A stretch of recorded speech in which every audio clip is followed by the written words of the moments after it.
The new handball rule is pissing me off.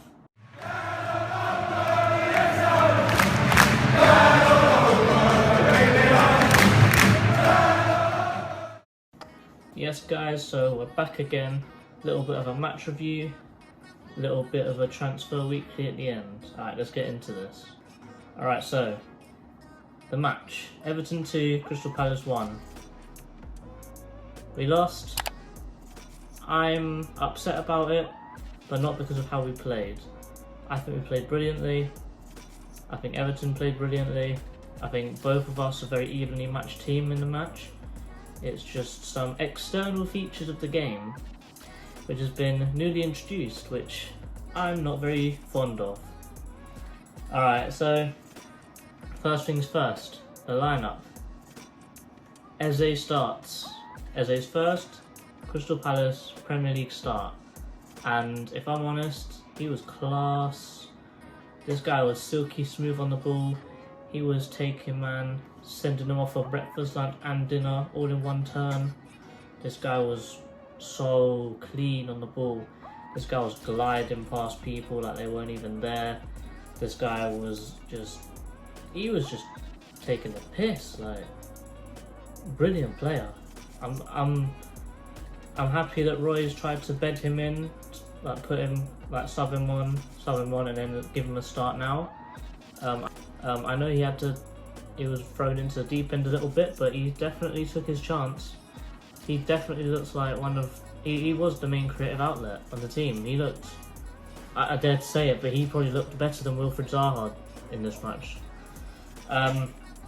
He was, yeah man, he was linking up play really well, moving around really well.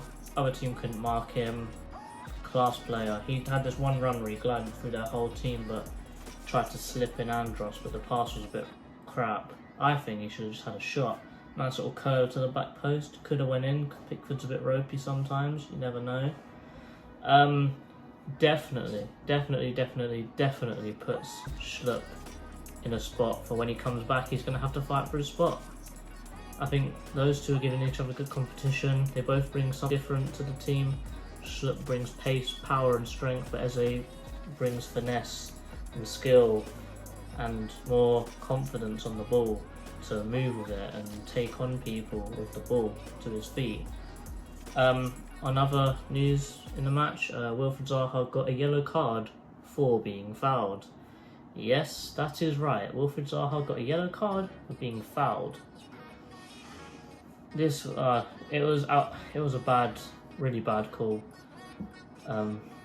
Even everyone on Amazon was saying that they didn't understand it. They thought that Zaha was the one being fouled and not Mina. However, Mina looked like he was being alright, you know what, in this match. So I saw a couple times where if we're playing and he fouls someone, he goes down and feigns a little injury, goes a little, you know what I'm saying? Yeah, I don't know, he's a bastard of centre-back to play against. I don't know, he's not a great centre-back, but he did his job today. Kept Zaha quiet, got on his nerves a bit. I know what I said last week with the captain's armband keeping his head level, but Zaha lost it a bit today. I think that towards the end of the match when Roy took off Eze, I think that was a bad choice. He should have took off Ayew for Batman. I think what he should have done was take off Ayew for Batman and then Townsend for Benteke. Put Eze, Zaha on the wings, two Belgian frontliners up front. I think that would have been the play. Keep the rest of the team the same. Maybe Kelly for Ward, because Ward had a bit of a ropey game, but I'll hold off on that one a bit more. Kouyaté and Saka had a blinder. They were just brilliant. Kouyaté's header was awesome as well. That nice whipped in ball from Townsend back post. Keeper's not saving that at all. Apparently it was a worked on strategy in training and it paid off. So working on strategy does help. Mitchell did suffer a bit this week because I think that he looked so good because he had Schlupp helping him out. He got two left backs realistically on that one side, so that helped him out. But today he did let Rodriguez slip. He let him get on the wrong side of him, have the ball, and that's how Calvert-Lewin scored. Gaeta could have done a bit better. He did sort of this instead of holding it.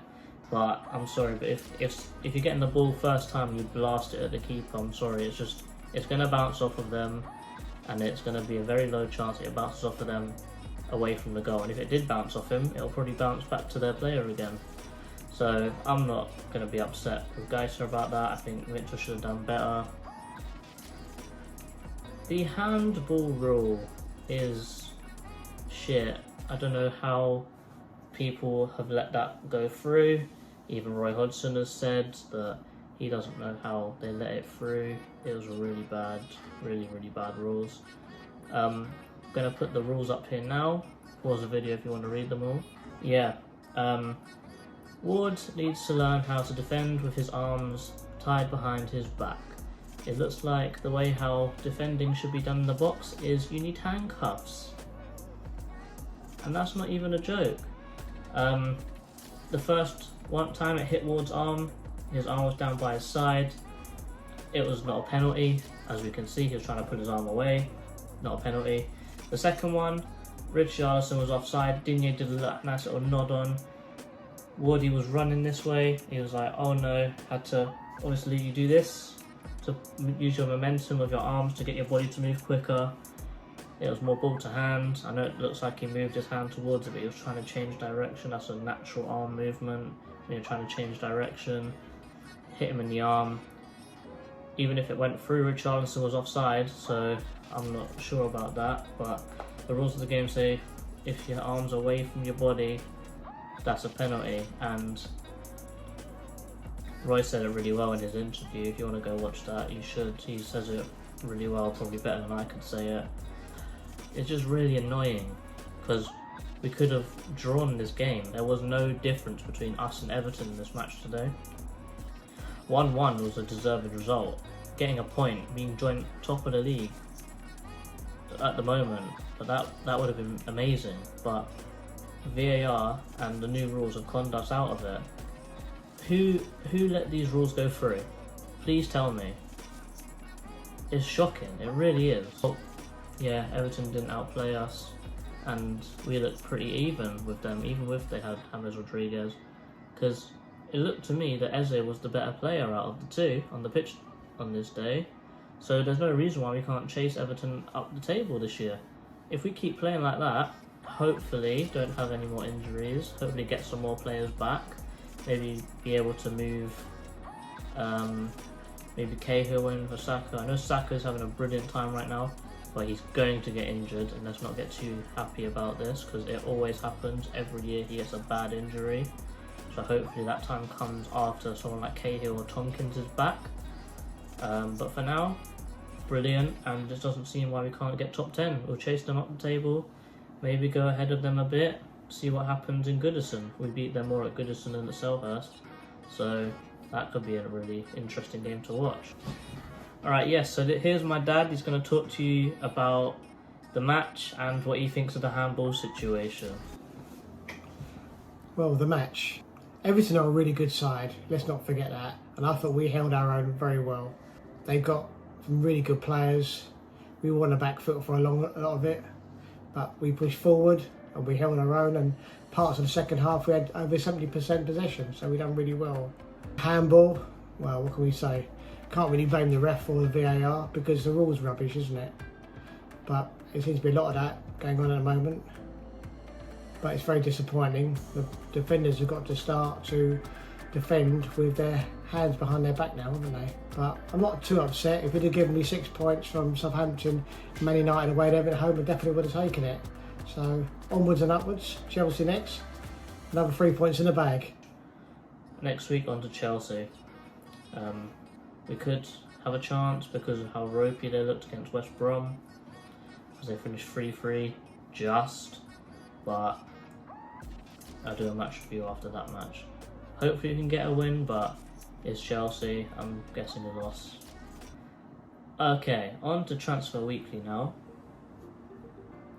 Ryan Brewster would like Crystal Palace. He said that he'd rather play for us than the other teams been linked with him, and he wants to speak to the club to see what can happen, if a move can happen. But if we do get Ryan Brewster on something less than £15 million.